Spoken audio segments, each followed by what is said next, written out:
अस्सलामुअलैकुम, कैसे हैं आप सब। अल्लाह पाक आप सबको खुश आबाद रखे, आपकी दिली तमन्नाएं पूरी करे। अल्हम्दुलिल्लाह हम भी बिल्कुल ठीक हैं। And welcome back to another vlog.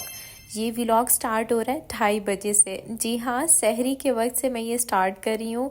और इस टाइम हमारे आ रहे हैं गेस्ट, तो अंडे बॉईल करने के लिए रख दिए, साथ चाय रखी, कुछ बिस्किट्स वगैरह रख दिए थे।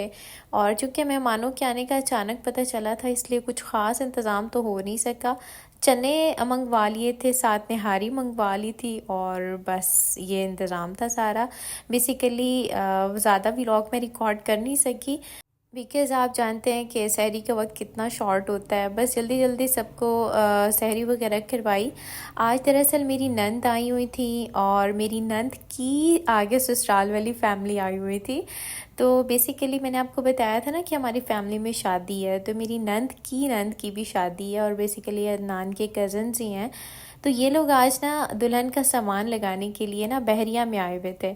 तो वापसी पे काफ़ी लेट हो गए थे, इसलिए इन्होंने ना सहरी मेरी तरफ की। सहरी और अफ्तारी के बाद हम औरतों की तो एक ही ड्यूटी होती है, छकाछक बर्तनों को धोना। बस काफ़ी सारे बर्तन इकट्ठे हुए थे, उनकी मौजूदगी में मैंने नहीं दिए, क्योंकि मेहमानों को टाइम देना भी ज़रूरी होता है। तो बस जैसे ही वो लोग गए और रोज़ा जैसे ही बंद हो गया, तो मैं झटपट किचन में आई और मैंने जल्दी जल्दी सारे बर्तनों को वॉश करना स्टार्ट किया।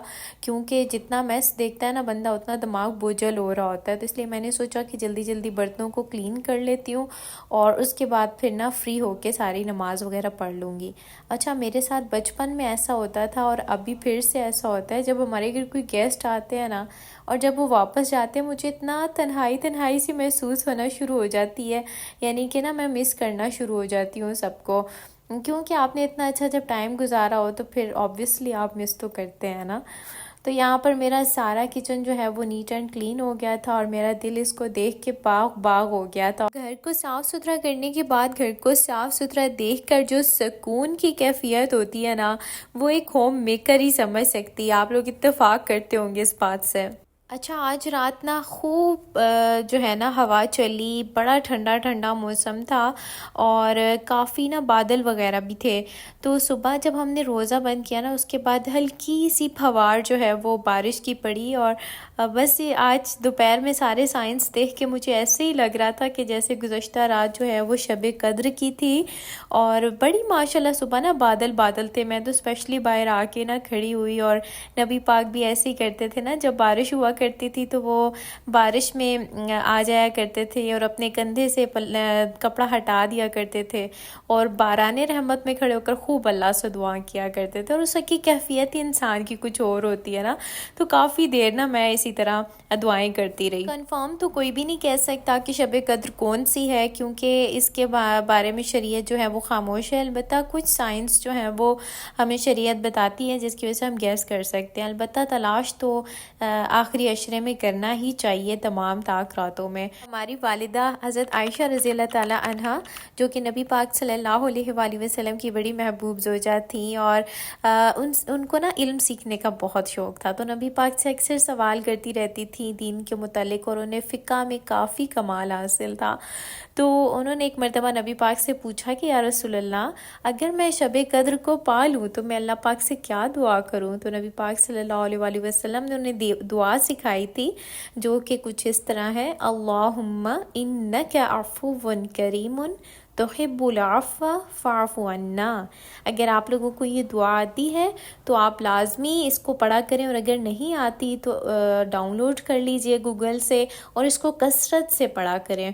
और इसके पढ़ने से बहुत इंसान को अजर व सवाब जो है ना हासिल हो जाता है। और जी, जैसे कि गर्मियाँ आ गई हैं, और गर्मियों वाली बेडशीट्स का भी रिवाज और मौसम आ चुका है, तो आज मैंने बड़ी मज़े की ये लेमन फ्लावर्स वाली ना बेडशीट बिछाई है, क्योंकि मुझे ना ये बहुत पर्सनली अच्छी लगती है। बड़ी फ़्रेश फीलिंग्स आती हैं, और जब साथ पंखा चल रहा हो फिर तो कमरे की ना वाइब्स ही चेंज हो जाती हैं। लग रहा है ना प्यारा? कमेंट्स में लाजमी बताइएगा।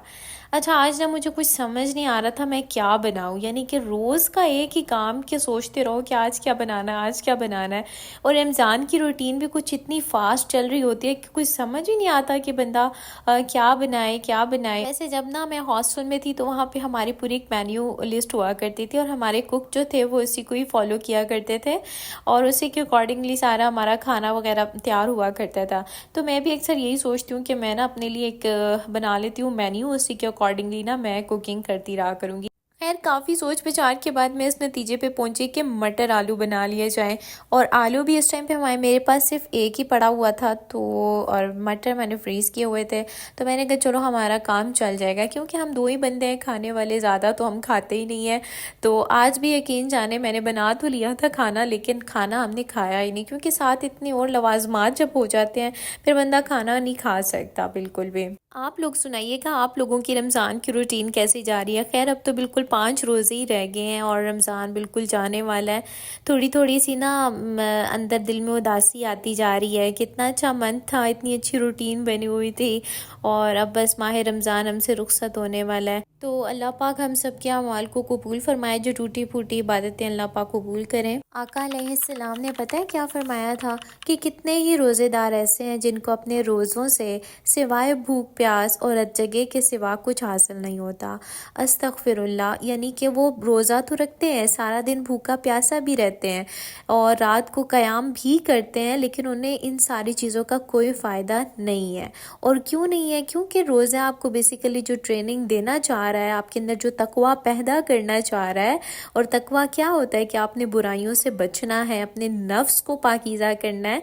तो जब आपके अंदर ये चीज़ें पैदा हो ही नहीं रही तो फिर आपके रोज़ा रखने का कोई फ़ायदा नहीं है, आपके क़याम का कोई फ़ायदा नहीं है, आप सिर्फ अपने आप को थका रहे हैं। तो अस्तगफिरुल्लाह अस्तगफिरुल्लाह, अल्लाह पाक हमें बचाए। जो हमारी टूटी फूटी इबादतें हैं, जो सच्ची बात है हम कोई ज़्यादा इबादत तो करते नहीं हैं, बस अल्लाह ताला इन्हीं को कबूल फरमाए और हमें आतिश जहन्नुम से बचा ले कि जिस रोज़ कोई इंसान का मददगार नहीं होगा, बस अल्लाह पाक उस रोज़ हमें अपने अर्श के साए में जगह दे दे, आमीन। अच्छा, इस टाइम बहुत ही कम रह गया था और मैंने जल्दी से सालन रेडी कर लिया था, साथ मैंने डेट्स भी रेडी कर दी और फ्रूट चाट भी थोड़ा सा बना लिया था।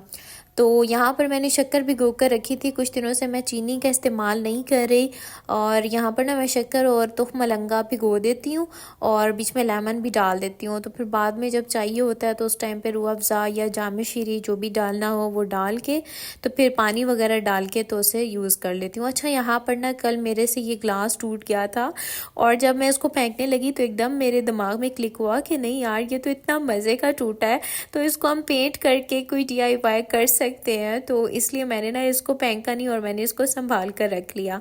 अच्छा, मैं वो नंद जो आई थी ना मेरी, तो वो अपनी नंद से यही कह रही थी, कहती हैं कि इसने ना हर बेकार चीज़ को ना इस्तेमाल करना होता है, मेरे घर से भी ये हर टूटा हुआ कप ले आती है और इस तरह से ना DIY करती रहती है। तो बस इंसान को मसरूफ़ रहना चाहिए, चाहे इबादत में रहे चाहे साथ साथ और काम करता रहे, ताकि उसका जहन जो है ना वो बटा रहे। और मसरूफियत जो है वो इंसान के लिए बहुत बड़ी नेमत है। आप बहुत ज़्यादा डिप्रेशन से ना बचे रहते हो और आपकी ज़िंदगी सुकून में और आसान हो जाती है। आज ना मैंने अफ्तार बाहर लगाया और अदनान भी जिम से आए हैं, तो बस उन्होंने भी शूज़ वगैरह चेंज किए और बाहर आके बैठ गए। तो अभी तक अगर आपने मेरे चैनल को सब्सक्राइब नहीं किया तो प्लीज़ सब्सक्राइब कर लें, वीडियो को लाइक कर दें, शेयर कर दें और एक प्यारा सा कमेंट ज़रूर कीजिएगा। अपना ख्याल रखिएगा। अल्लाह हाफ़िज़।